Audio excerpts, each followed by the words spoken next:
Hello everybody, today is November 1st. Now, of course, I'm more European in my Celsius and all that, so I know today would be 11. But here in the US, 1101. Well, I founded the 1101 experiment. My email is pmcfarland at the 1101 experiment. 1101, November 1st. Why? What happened on November 1st, 2001? That's when my agency became alive. The website went live, the emails started working, etc. And I'll tell you, it was a bizarre time. November of 2001, still reeling from September, the country was. But I opened an agency that was originally inspired by Chiat Day and then re-inspired by St. Luke's. So I embraced their idea of co-ownership, of having an office space dedicated to client work, and going to all mobile phones. Yeah, in 2001, what was your mobile phone like? The thing is, it was at the time, it was set to be a revolution in the social cultural space, as well as to the advertising model. The original website was done, you'd have to go with archive.org, the Wayback Machine, to find it. But it was completely non-HTML. It was sort of like a bunch of scraps of paper that were typed and copied too many times with things scratched out and coffee spills, and there's actually soy sauce spills all over the thing, and page after page like that. It was like an organic, rough thing. And I got over 600 emails from people effusively loving the website for its look and also what it said. Now, no one sends emails anymore saying, look at this great website about anything. But it's been an interesting journey going through the politics, the cultural, social, and human landscape of what it means to innovate, what it means to disturb in a positive way. We were really in 2001 pushing against the industry, pushing against a lot of things.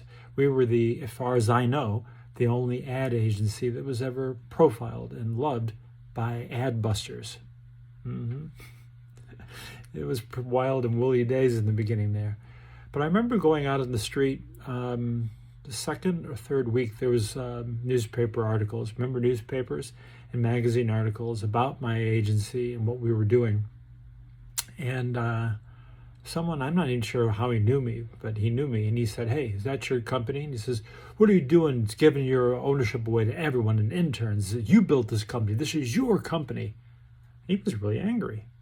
And I said, well, if I didn't need those people, those employees or interns to do what I do, I guess you would be right.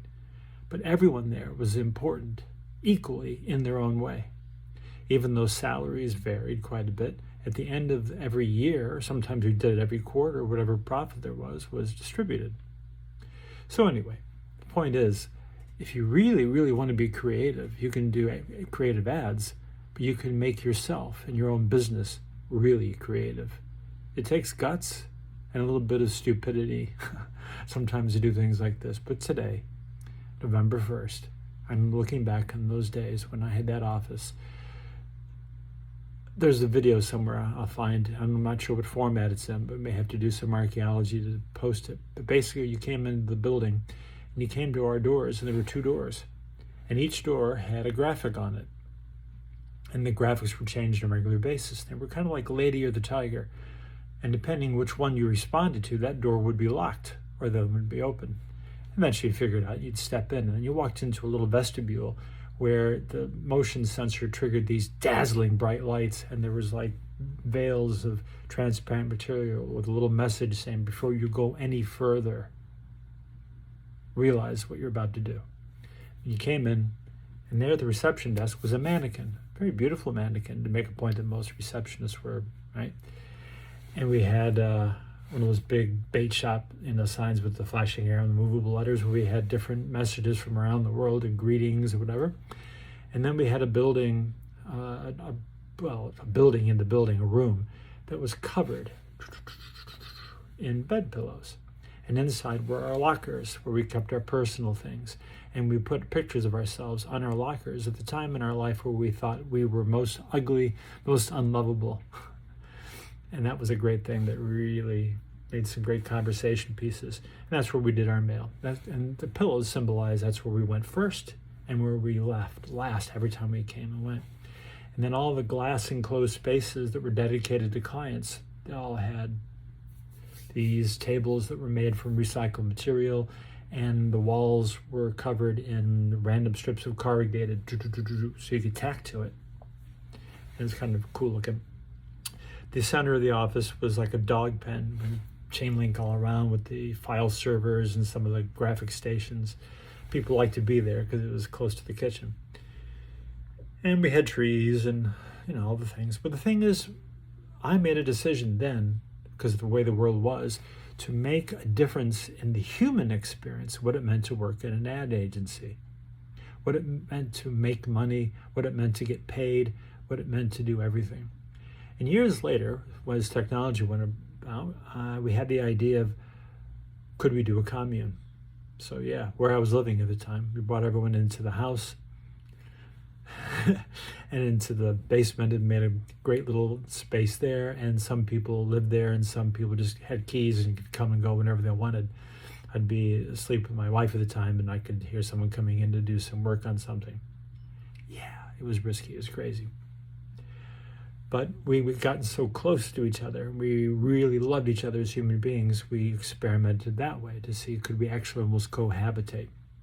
We're looking and doing research, a lot of co-housing experiments around the world, and some of the people had actually visited there. But then we got to the point where technology had gotten better and better, and we asked questions, where do we really each want to live? And some said, I want to be in Portland. Some says, I want to be in Europe. Some say, I want to go to South America. So then we went virtual. And that was in 2009, I guess. We went pretty virtual, and everyone went wherever they went. And that's what I mean. When you call something the 1101 experiment, actually, where did the name come from? Like this.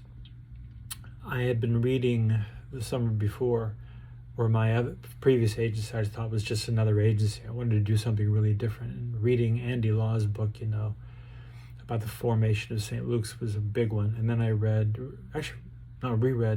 Gandhi's autobiography, The Story of My Experiments with Truth.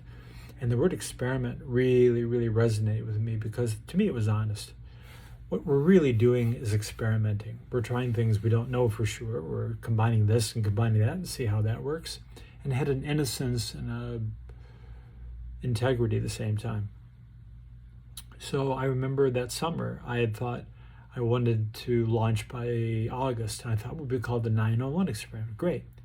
But as soon as I came up with that idea, I thought, well, years from now, are we going to say that in August of 2001 it was an experiment and then not anymore? I thought about it. Now, if you guys are into technology, listen to this. In 2001, I was thinking, how could we update the company name every month? Well, even today, if you change the URL every month, that would cause havoc with email, domain emails, and everything else. Maybe that can never be solved, but what we did do, we had something where the website and the name of the company, because the logo in the beginning was just like the 1101 experiment, and the 1101 was like blurs moving. And every month we had it automatically set to update. So we were, the 602 experiment, the 803 experiment, so on. So every month, at least on the website, we were refreshing it up because that restlessness and that decision to be challenging ourselves and myself to never stand on what we've done and to always go forward into the rough and ready abyss of true experimentation. Yeah, so today's an anniversary. 9 minutes and 30 something. Oh, well, anyone who watches the whole thing, thanks. But this is my company's anniversary, so I'm looking back and looking forward with fresh new eyes. Hope you do too.